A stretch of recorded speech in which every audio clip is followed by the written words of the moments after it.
Hi, my name is Rhiannon McKinnon. I'm the founder and CEO of Canterbury and also CEO 101, which is designed to help aspiring and new CEOs step up through both courses and coaching.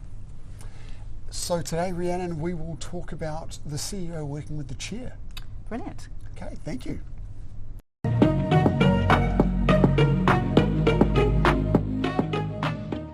Hi, I'm Mark Banicevich. Welcome to Governance Bites. As you just heard today, I get to spend more time with Rhiannon McKinnon, which is very exciting for me. So thank you very much, Rhiannon, for your time. I very much appreciate it. It's really a pleasure. And I also actually should do a bit of a shout out and say thank you to Alexander PR for hosting us. It's been really lovely for them to have us in their offices. So thank you very much, team. The topic today is around working with the chair as the CEO, and that is kind of your specialty, right, about coaching CEOs and so forth. So I really look forward to your thoughts on this.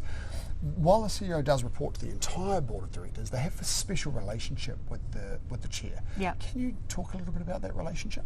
Yeah, absolutely. I think while you do report to all of the board, as you said, I think it's very difficult to have multiple bosses. To try and please 7 people, I think is very hard. So, what we did at Kiwi Wealth when I was promoted as the chair was super clear that he was going to be the point of contact and essentially the kind of the boss in a more traditional context. It was up to him to really manage how he then spoke to the rest of the board so that we weren't having a whole load of private conversations without involving the board, but on a very frequent basis. I mean, we would meet and have a one-on-one conversation about how the business was going, and it was very clear that that was my line of report and that's who I should speak to if I had any problems. How long were those weekly one-on-ones? Well, they were actually an hour long to begin with. Meeting frequency is quite an interesting one. I've spoken to all sorts of CEs since then around what sort of meeting frequency should look like. Some people literally have it daily, and people kind of calling up and saying, can you meet at the pub, and can I speak to you about that? And I think that is too frequent and too intimate. I think you need to have boundaries around that to make sure it's quite clear when they can speak to you and give you an opportunity to actually do your job. Yes. But when I sort of stepped up, I think weekly is probably as frequent as seems sensible. I was pretty green, I was pretty new, I was acting, there was a lot on. I was happy to speak to the chair each week to make sure I was on track. But I feel like when I speak to more established CEOs, that frequency tends to be a lot less. And actually it dropped off for me as we got more established, as we kind of knew that we knew what we were about. Okay. That frequency dropped away a little bit. Down to once a month, once a fortnight? Probably more once a fortnight or so. If we missed meetings, it wasn't a big deal anymore. Right, okay. How does the CEO reporting relationship differ from an executive's reporting relationship? Well, I think the CE up to the chair, they're a lot more remote. Normally with an exec position, you've got someone who's working in the business daily, whereas the chair's not working daily in the business. They've probably got a portfolio of their own governance roles that they're doing. So you have to kind of remember that they're not living and breathing it like you are all the time. And that therefore you've got to be really careful and thoughtful about the information flow, that you can't assume that they know things, and you've got to be really thoughtful about what you give them in terms of information so that they're getting a really accurate idea about what's going on in the company and not just to feather your own nest as you go. They need you to make decisions for them. Well, not for them, but I know that my chair was very clear that you are a decision maker here, and like pushing it back up to me is not something that I need. And so we'd be very clear often that you're the CEO, Rhiannon, you make the decision. Right. Yeah, which was interesting. And building on that trust, like any relationship with the boss, of course you want a trusted relationship, but I think given that remoteness, given the way that the chair actually delegates an awful lot of responsibility and authority to the CEO, building on that trust becomes really super, super important. Right, yes. Let's elaborate on that a little bit more about that remoteness in particular. As you say, you're in the role every day, and the chair is part-time is probably a bit of a stretch in most cases. They're, as you say, have got a portfolio of roles. Yeah. So how does the CEO get the most of that relationship given that remoteness? As I said, it's really about that sort of information flow, making sure that you are giving them what they need when they need it. And when you're giving them information, you've got to be really clear about what the information is for. So, when I was writing this course, I was chatting to various governors, and they're saying, it's frustrating actually when the CEO just keeps sending up, little bits of information all the time, like for what end, for what purpose. Yes. So you want to be really clear about those sorts of things. And so, but making sure that the bad news and the good news gets up to them. Yeah, of course. It's so easy as a human to be like, we'll save that for the meeting or so forth. But you want to be, again, to build up trust, you have to actually be transparent, and that means showing what's going well and what's not going so well. kind of feels like a child-parent relationship, doesn't it? Hopefully not. Hopefully you're two grown-ups. Yes, but certainly that whole thing of you want your kids to bring the problems to you as early as possible, because then you've got a greater chance of fixing them, right? Yeah. And it's the same thing as a CEO. If you've identified a problem and you're trying to deal with it yourself, they've got so much experience in that boardroom that the earlier you take the problems to the chair and the board, the more likely their experience is going to help you solve those problems. And so that kind of no surprises policy I think is really important. You just don't want them being blindsided by something. So if something's coming up, something difficult in the business, you want them to know sooner rather than later. Yes, yeah, without absolutely. probably bleating every time something goes a tiny bit wrong. Actually, let's explore that a little bit more. The boards are delegating the operational decision making to the CEO. What sorts of decisions do you tend to make yourself as a CEO, and what sorts of decisions do you actually say, no, this is what I need to take to the board? Yeah, well, hopefully the board's been really clear about where they've delegated authority, and on the day-to-day management and operations, you should be taking those decisions as much as possible yourself. I mean, things we used to take back up to the board would be sort of much more strategic. If we were doing M&A and so forth, we would take that back up to the board and make sure that we were going in the right direction. But even then, sometimes, to speed up progress, they would delegate away sounds, or delegate down to maybe just the chair and the CEO, like decisions within a certain framework. Yes, so you have got the delegated authority to sign this at this point at these sorts of prices, for example. Right. Large business cases for large investments would always come up to the board, and actually in our case, even REM decisions for my own staff. Exec team. Yeah, absolutely. Yeah. I couldn't give them pay rises just as I wanted. Yeah, that's not uncommon. No, not at all. No, I think that's quite wise. Yes, absolutely.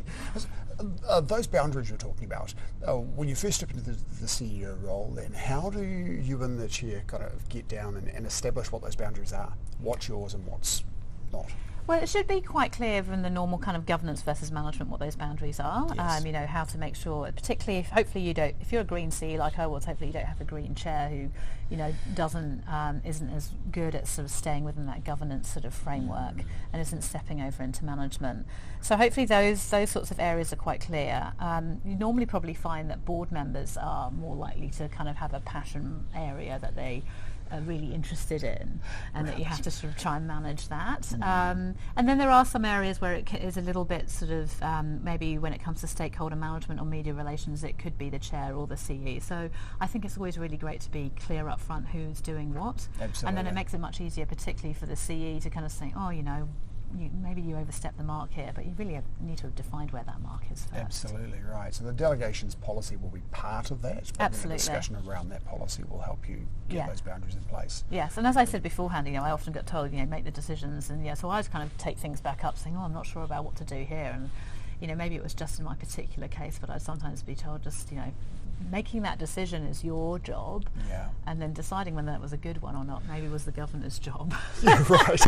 I would it's on you though. Even in any new CEO gig, that would be something you'd explore over the first few months, right? And I know I'd want to be in a position where I'd be a little bit conservative to start with and say, look, is this one that you want to be involved in, or do you want me to make this one? Okay, well in future those sorts of decisions I'll be comfortable making them, but I think I'd rather ask for permission than forgiveness. We often talk the other way around, jokingly, but I think quite often I think you're right. I think, and then maybe that was it. I was permission seeking to begin with, and it was only probably in the first 6 months that I kind of got that feedback to kind of get on and make those decisions. And I think you're so used to kind of asking somebody else if that's a good idea, and it's like, oh, actually the buck does stop with me. Right. And as you say, over that first sort of 6 months, you'll get the feel for what is and what isn't, and establish that. And then again, that comes back down to individuals in terms of what those individual chairs or board members really care about. I think. I'm sure if I took another CE role, it would be different about where those decision points lie. Yeah, yes, of course. You emphasise trust, in your training in particular, the importance of trust between the chair and the CEO. Can you just elaborate on that a little bit? I just think the chair is given you so much authority. If you think about where the legal liability still lies with the board, with the chair, and yet they have to sort of delegate away that daily management, that the trust that you're doing it well for them, I think needs to be really, really strong. I remember, I said I started with these weekly meetings, and I remember after about 6 months, there was this real obvious shift where I hadn't stuffed things up. Things were going relatively well, and I could feel this huge exhale from my chair, where suddenly, it hasn't been a huge mistake to appoint this woman into the role. And it just changed. The shift in the meetings from that point onwards was just palpable. Yeah. And I remember about a month later, I kind of let out a sigh, or my breath as well, because I think we were both holding our breath for the first few months, just trying to work out how it was going to go. But then, there was no problems after that. He knew I was going to call him when I needed him, when it was important, and that I wasn't hiding anything. That we had that sort of open relationship. Yeah. As you say, the key driver behind that would be the liability of the directors, right? And as you say, they're only in the business a small amount of time of the week, and they don't see everything that goes on. So they absolutely have to have trust in the CEO. Yeah. That's a really strong point. Another one that you've mentioned a little bit earlier, and I'd like to talk a little bit more, is this flow of information. Yes. It's really important to have good information flow, but you don't necessarily want to be emailing everything to the chair. You want to flood their inbox. So what factors can you as a CEO use to determine what do you pass on, and what do you not think they don't need to know that? Yeah, that's interesting. I think so there's sort of two bits of information flow. It's one, what do you pass on in between meetings, and almost what do you put into your board papers? Yes. So I think in between meetings it's almost like a no surprises policy. Obviously we kind of were speaking quite frequently anyway, but as that frequency drops, it's sort of things that are out of the ordinary, things that maybe it will hit the press or whatever, or maybe it will make a big difference to revenue or profit, but those large things is the ones that you want to probably flag up rather than sending up all the little decisions that you might be making. And I think when you do them, you need to sort of do the kind of so what's to it as well. Right. Again, chairs and directors aren't in the business all the time, so just to send them some information without context, I think, means that they have to do the thinking and the legwork around, why is this information even sort of landed into my inbox? So, to give them the information and say, actually, this is just for your information, or more importantly, this is the consequence, or this is where we need a decision, or watch out for this coming up next. Yes. When it comes to board papers and so forth, I think being really clear about what those what you need out of them, what they need to be thinking, what those recommendations are, is really important. But as I said, yes, you should be sort of reporting on strategy, and you might have RAG statuses or whatever it might be, but making sure the good and the bad goes up is really, really important, because they're really relying on you to filter things. Yes.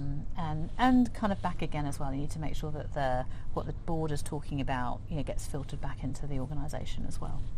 So if I could try to oversimplify that, before you push the send button to the board, ask yourself, if I was sitting in that board seat, my question would be, so what? Have I answered that question? Yeah, I like that. And if the answer to so what is, well, you probably don't really need to know, then don't push the send button at all.